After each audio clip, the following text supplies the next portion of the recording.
Good evening. Tonight, we're diving into a topic that's both common and curiously undiscussed: circumcision. For years, it's been sold as a simple fix for health and hygiene. Just a quick snip, no big deal. But what if we've been thinking too small? What if the solution is more like fixing a leaky faucet by demolishing the kitchen? We'll peel back the layers on this ancient practice, question the logic of making permanent decisions for babies, and by the end, offer a satirical upgrade to the whole debate. So grab a drink, settle in, and prepare to question everything you thought you knew about the humble foreskin. Let's get started. Let's start with the obvious: bodily autonomy. It's a fundamental right, the idea that each of us gets to decide what happens to our own bodies, no matter how big or small the decision may seem. We respect adults' rights over their bodies. No one's snipping off earlobes for aesthetics or giving someone a tattoo while they sleep. We'd call that outrageous, even criminal. Yet with newborns, we forget this principle entirely. Babies can't consent. They can't say yes or no or even understand what's happening. Their biggest concerns are milk and sleep, not surgical decisions. Their world is about comfort, warmth, and discovering their fingers, not about making choices that will affect them for life. Making a permanent change to their bodies is like tattooing a magazine subscription on their face, something they'll have to live with whether they want it or not. If we justify removing foreskin for convenience, what's next? Pinky toes, earlobes? Where do we draw the line when it comes to altering someone else's body for reasons that aren't medical emergencies? The logic is the same: making irreversible choices for someone else based on our beliefs, traditions, or even just convenience. But those choices aren't ours to make. We let kids choose their friends and favorite colors but not their own anatomy. We encourage them to express themselves, yet deny them agency over their own bodies. Parents should protect, not alter their children for cosmetic or cultural reasons. True care means safeguarding their right to make their own choices when they're ready. The only person who should decide what happens to your penis is you. That's a decision that should wait until you're old enough to understand and choose for yourself. If you're too young to say penis, you're too young to consent to surgery. It's not complicated. Consent isn't just a formality, it's the foundation of respect. The rule is simple: keep your hands and scalpels to yourself. That's autonomy, that's respect. And that's how we honor each person's right to their own body. Let's talk about sensation, the subtle, electric language of touch that shapes so much of our experience, often without us even realizing it. The foreskin isn't just decorative, it's a marvel of biology, loaded with thousands of nerve endings designed to heighten pleasure and sensitivity. Removing it is like smearing Vaseline on a high-def TV. You still see the picture, but the details, the vibrancy, the nuance are lost. The world is suddenly less vivid. Circumcised men may enjoy sex, but if you've only ever had boiled potatoes, you don't know what fries taste like. You're missing out on a whole spectrum of flavor and texture you never knew existed. Imagine sanding down your fingertips, dulling your sense of touch, making every interaction with the world just a little less rich, a little less alive. Or removing your taste buds for efficiency. It sounds absurd, even cruel, to willingly give up the ability to savor and enjoy. Yet we're deliberately reducing the sensory capacity of a primary sexual organ. For what? 30 seconds less in the shower? A little less maintenance? It's like trading a sports car for a unicycle because it's easier to park. Sure, you get from point A to B, but the thrill, the exhilaration, is gone. The glans is meant to be protected and sensitive. Circumcision exposes it, toughening it up over time, making it less responsive to touch. Most men don't complain. Not because they're satisfied, but because they don't know what they're missing. It's a silent loss, hidden in plain sight. It's the quiet tragedy of thinking boiled potatoes are the height of cuisine, never realizing there's a feast out there you've never tasted. Why sacrifice sensation for convenience? The trade-off is terrible. We should know better, and we deserve better. Let's not settle for less. Let's reclaim what it means to truly feel, to experience life in full color, not just in shades of gray. Tradition, the most powerful, least rational reason for anything.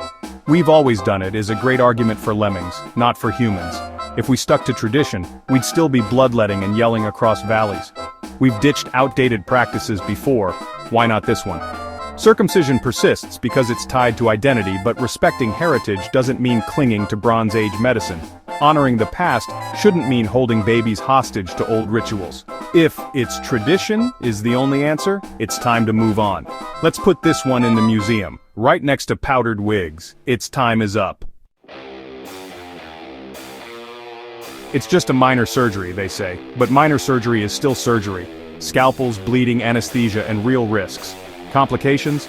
Overeager snips, infections, painful erections, even catastrophic outcomes. Sure, they're rare, but if it's your child, statistics don't matter. You wouldn't shrug off a 1 in a million risk if it's your baby. Let's stop calling it minor. It's elective, cosmetic, and medically unnecessary surgery on a non-consenting infant. It's not a haircut or ear piercing, it's surgery. Surgery always has risks. Pretending otherwise is denial. Let's be honest about what's at stake. Babies deserve better. What's the psychological impact of being circumcised as a newborn? It's a question that's rarely asked out loud, but it lingers in the background of medical debates and personal stories. For many, the answer is shrouded in uncertainty, but the implications are worth exploring. We don't really know, but let's speculate. After all, psychology is as much about asking uncomfortable questions as it is about finding answers. Imagine, your very first experience outside the womb is pain and confusion, delivered by masked strangers in a bright, unfamiliar world. That's a rough start for anyone. You don't remember it consciously, but trauma can live in the body. The body keeps the score, as they say, and early pain might echo through your subconscious for years. Maybe it creates a lifelong sense that something's missing, a vague feeling of betrayal, or a subtle anxiety you can't quite name. You grow up, see the scar, and realize a decision was made for you before you knew you had a choice. That realization can be jarring even if you never talk about it.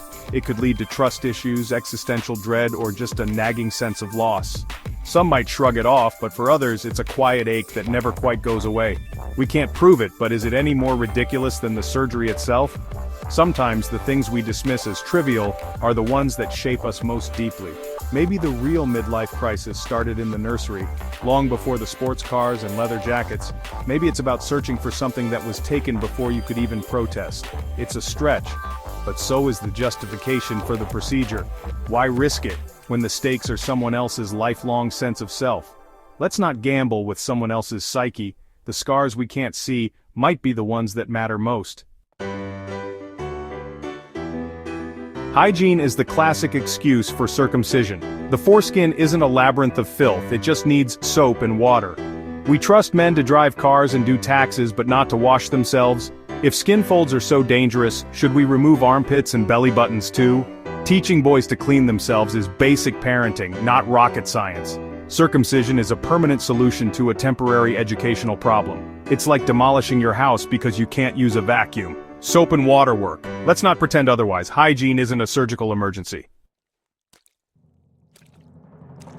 Cancer prevention is the nuclear argument for circumcision. Yes, it slightly reduces penile cancer risk, but that risk is already minuscule. It's like wearing a helmet 24/7 in case of falling coconuts. Thousands of surgeries to prevent one rare cancer? The math doesn't add up.